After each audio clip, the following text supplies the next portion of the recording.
Yep, that's me. You're probably wondering how I ended up in this situation. Hello everyone, welcome to the first ever video of this channel. I'm your girl Rose.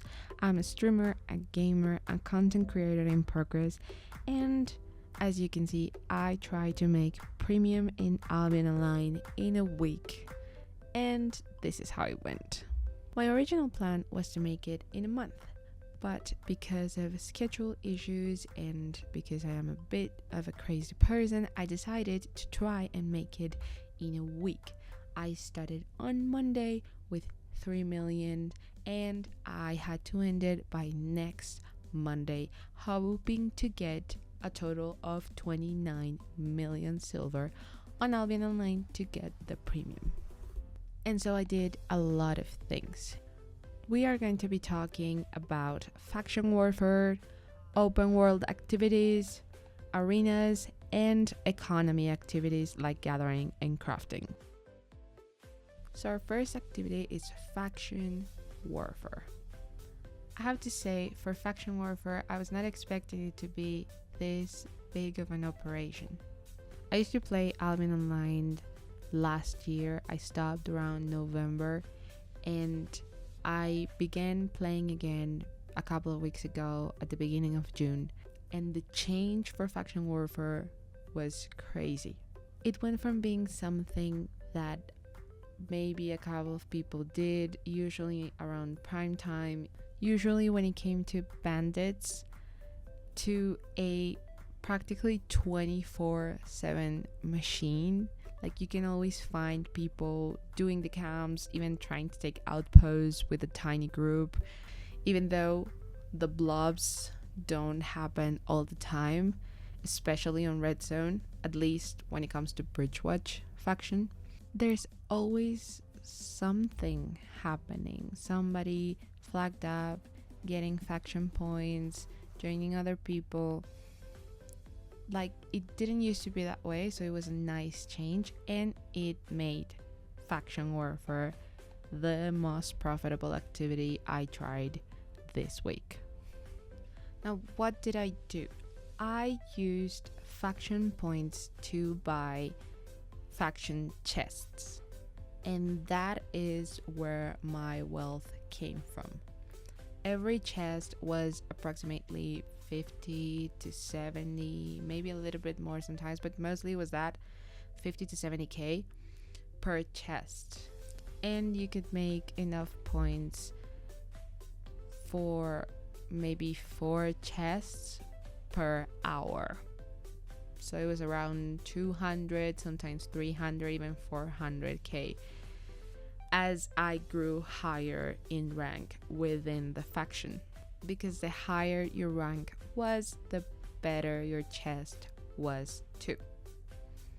And every week you get reward points based on the points that you made for the faction throughout the week. So I actually got that, I think it was on Friday, and I got enough for 10 to 12 chests, which was a little bit over 1 million.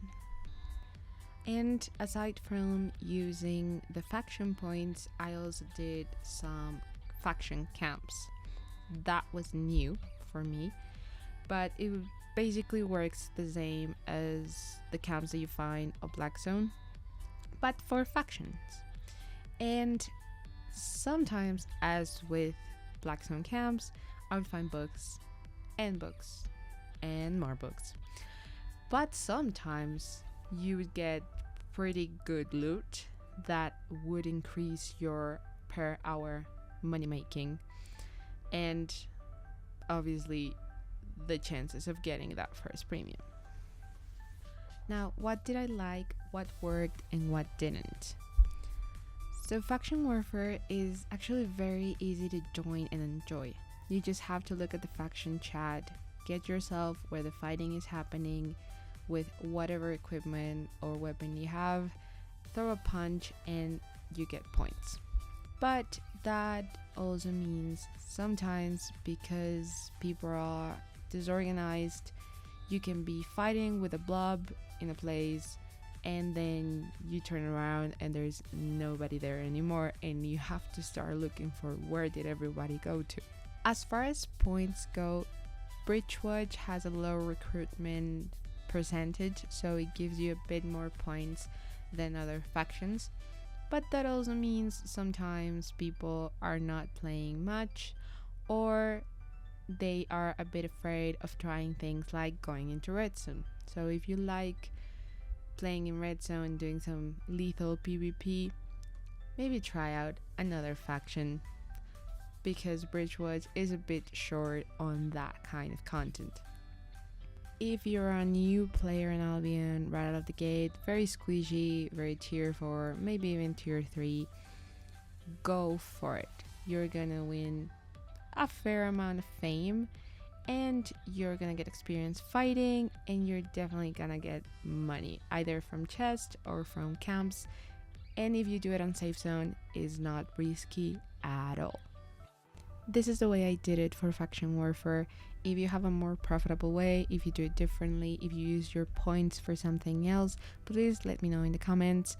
If you have any tips, do also let me know. We can learn with each other and grow together. Next up is open world.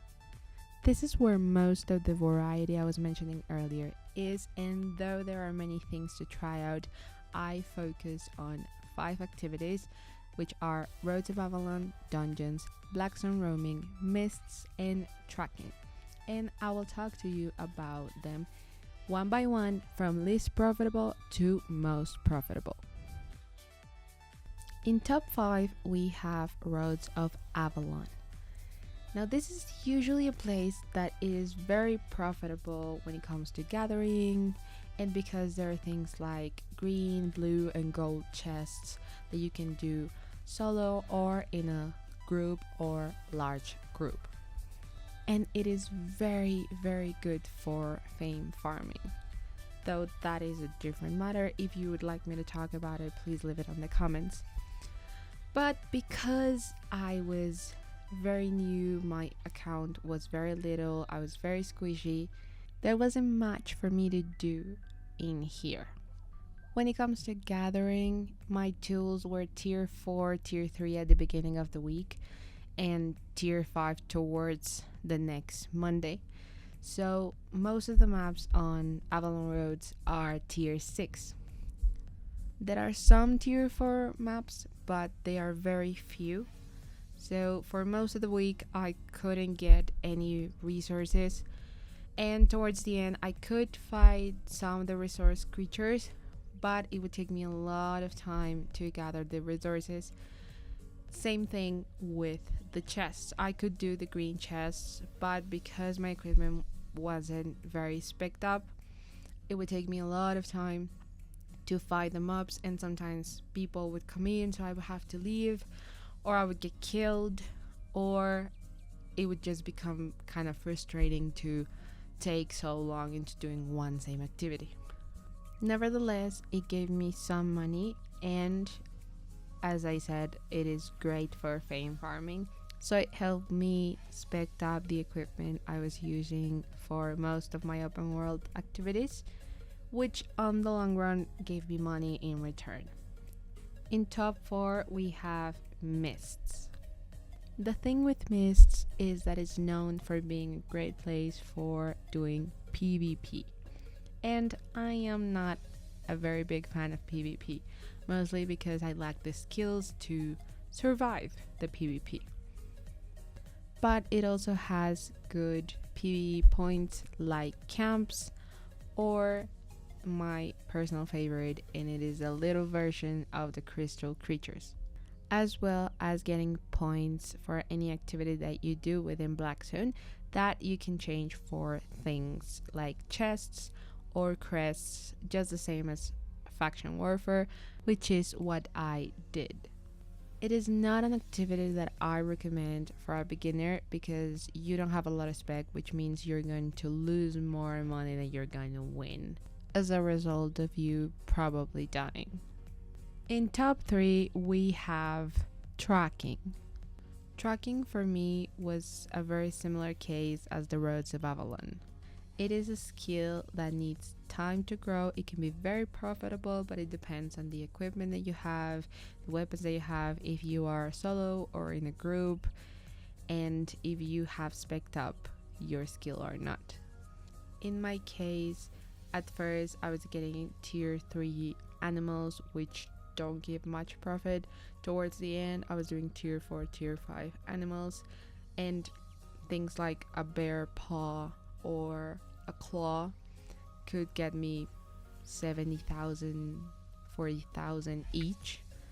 So it is very profitable, but each animal would take me half an hour maybe to do, between the tracking the prints and actually fighting the animal.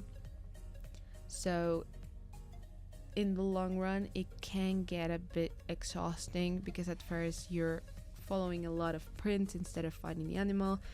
And if you're in red zones or black zones, which are the zones that you're gonna find the best animals to fight and get profit from, you are gonna find yourself face to face with gankers and other red players that want to take that away from you.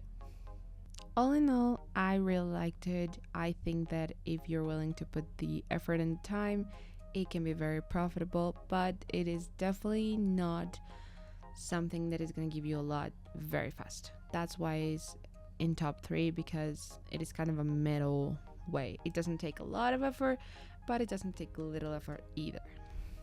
In our top 2, we have dungeons. Dungeons have a good side and a bad side. Good side is that once you are within the dungeon, you can do the dungeon undisturbed for as long as you take to do the dungeon, and it is a safe place to earn money and fame as well within a lethal environment. You can buy a solo dungeon map and go into Black Zone, use the map and get yourself into the dungeon and do the dungeon, and nobody is the wiser. The bad side is that the amount of profit you get is entirely based on luck. Are you a lucky person or not? You can figure it out with dungeons. What I mean is, you can get 5 dungeon maps, buy them from the same person, same tier, nothing is different, but one of those dungeon maps can give you 30,000 profit in return, and the other one can give you 500,000 or more. And there's nothing that can tell you which is which until you are fighting the final boss and your chest is green and medium or big and purple. If there are any mechanics behind it, I really don't know them. This is based entirely on my experience. If you do, please leave a comment. I would love to know.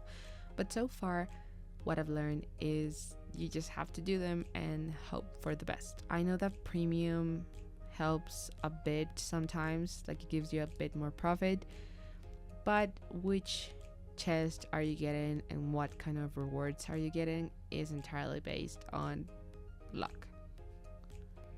Do with that information what you will.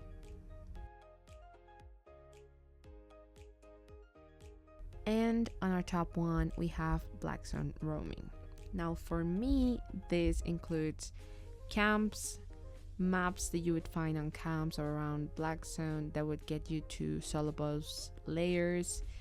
It includes the bosses that you could find on Black Zone and the things that you could gather as well.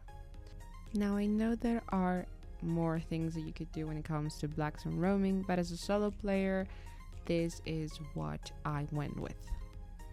And this is where most of my money came from when it came to open world activities, this and dungeons. What I learned and what I would recommend for beginners is to take things step by step. Do not go with your tier 3 tool into Roads of Avalon, because you're not gonna find anything, you're probably gonna die, and it's gonna be frustrating and you're gonna quit. Instead, build your skills and your tools. So if you really like gathering or tracking, going to the safe zones, blue zones, yellow zones, and gather a lot. Track those tier 3 animals that are in yellow zone until you are tier 4 tracking tool and tier 4 tools at least. If you can get it higher than that, amazing. Then you can go into the Rose of Avalon. Then you can go tracking in black zone or even red zone if you want something calmer. If you want to do PvP, do not go with an equipment and a weapon that you haven't used and that you have no spec on. Use those black zone roamings, use the dungeons, use the specking up on safe zones to prepare yourself for those mists and the PvP that you're gonna find on lethal zones. Next up is arenas. I really enjoyed arenas because it was the safest option out of the ones I've mentioned so far. The profit in arenas is gonna depend on whether you win a lot or lose a lot. If you win, you get 3 daily rewards that give you royal sigils that you can sell on the market for prices ranging between 25k to 60k. And you also go higher on rank, which gives you chests every time you get another rank. Now the money that they give you is not a lot. You actually get more books than money, which helps you build up fame. But the higher rank chests actually give a pretty decent amount of money, like 200k, 300k, but you have to get to those ranks, which if you win, it can be 5 matches, but if you lose a lot, it can be 25-50 matches before you make it to the next rank. A bit of a downside to it is also the other players. You're gonna get yelled a lot, curse a lot, and people are gonna be angry at you a lot too, especially if you are a beginner, because a lot of players go in with tier 7, tier 8.3, 4 equipment and weapons that they can use in arenas because they are safe and they're not going to lose them. But that means that if you go with your tier 4 bow, people are going to be like, what in the heavens are you doing here? Especially if you're going with healing, you're going to be hate on a lot. But you do you, okay? I think that it is a great way for beginners to spec up in fame and earn money in a safe way. So if you're not afraid of making some enemies, you should definitely give arenas a try. And for our last activity, we have gathering and crafting. I put these 2 activities together because they are the ones I did the least and also the ones that gave me the least profit. Why? This has to do with the necessary fame to spec up these 2 activities. You need a lot of fame to go from a tier 4 tool to a tier 5 tool, and let's not talk about tier 5 above. Same thing with crafting. You need a lot of elements and a lot of refining and a lot of crafting to do to actually get some nice results that make crafting profitable. And this takes time and this takes effort. So for a beginner player, and if you're on a time crunch, these are definitely not fast money making activities. However, I would definitely recommend any new player to invest in these 2 things. I didn't make much money from it because I was tier 3, tier 4 tools when I began the week, and I was tier 5 by the end of it. But I went from making 30, 40, maybe 50k an hour with gathering to making 100, maybe 200k with gathering in that same week, just from tier 4 to tier 5. So as you grow your tools from tier 5 to tier 6, tier 7, tier 8, you're going to get more money faster, because while you need, I don't know, 10 tier 4 resources to do 1,000, you can get 10,000 for just one tier 7 resource. Same thing with crafting. You will at first get normal and good quality resources.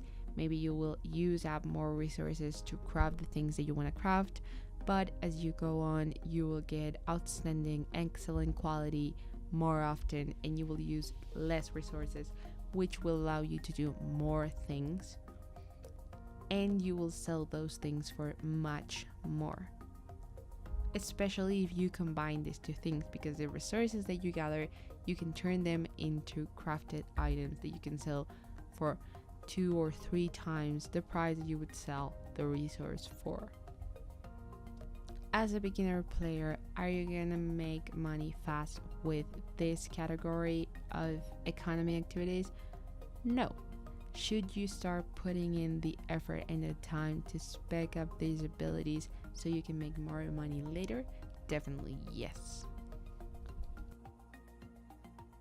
And after all these hours and days of busy roaming, doing dungeons, gathering, crafting, doing arenas over and over and over again, I did not make it. I went from 3 million to 18 million in 1 week. 15 millions, almost 2 million per day. Could I have made it in 2 weeks? Yes. Can you make premium before the first month ends? Yes, you can. Can you make it in 1 week? Not so, at the very least.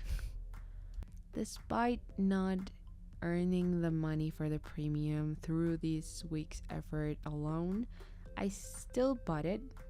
I used the money from my other account to buy for the premium on this account. Why? Because I really wanted the rewards for the things that I had done during this week on the Conquerors Challenge and the Adventurers Challenge and the faction chests, and also because I really wanted to buy an island. I'm excited for making some content about the island and getting to know more about how it works. I know a little bit, I remember a little bit, but I still have a lot to learn. So if you want to learn with me, make sure to subscribe, to like the video, to follow me on Twitch and Kick. I stream there every Monday, Wednesday, and Friday. So if you want to check the process before the video, make sure to go over there. And if you don't want to lose any updates from both the streams and the videos, make sure to join the community that it is forming on Discord. I created a Discord server that I'm hoping it can be a place where we share both our victories and our mistakes as we grow on different games. I'm not a pro gamer, but I am someone who enjoys learning and having fun exploring a game and everything that it has to offer. So if you also like that, do make sure to look for the link of the Discord server on the channel's description, and hope we can see more of each other. Before finishing the video, I do want to make a bit of a disclaimer, and that is that 90% of the activities I did during the week, I did as a solo player because of the time, because of the amount of hours I was playing. I couldn't really connect with my guild, and I think I played like 2, maybe 3 times with friends. So aside from faction warfare and arenas, which I consider to be like somewhere in the middle between group and solo activities, I did most of it on my own. If you are a solo player, as a beginner, it's going to be harder to achieve money that if you have a group with you, especially if you are very, very much of a beginner. Like, I have no idea what to do beginner. I had some idea what I could do, but if you don't, I strongly recommend finding a group of people, whether that is friends or a guild that is beginner friendly and has a lot of content. It is very active, so you can get in there and fight with them and learn with them and grow with them. Is gonna make a huge difference, and you're gonna see it both in fame and in money. Thank you so much to everyone that stayed up until this very moment. I hope that you learned a lot. I hope that you found out things that maybe you didn't know and liked my take on trying to achieve premium in 1 week and what I learned from it. Let me know in the comments if you like this kind of content, if you would like me to talk about another part of Albion or go more in depth about an activity that I mentioned today or one that I didn't mention. Please let me know in the comments. I really want to get to know your take on today's video, and if you have any tips or advice to give, do also let it in the comments so we can grow together. Hope to see you on the Discord server, hope to see you on my streams, and hope to see you again here on YouTube as well. Have a good day. Bye bye.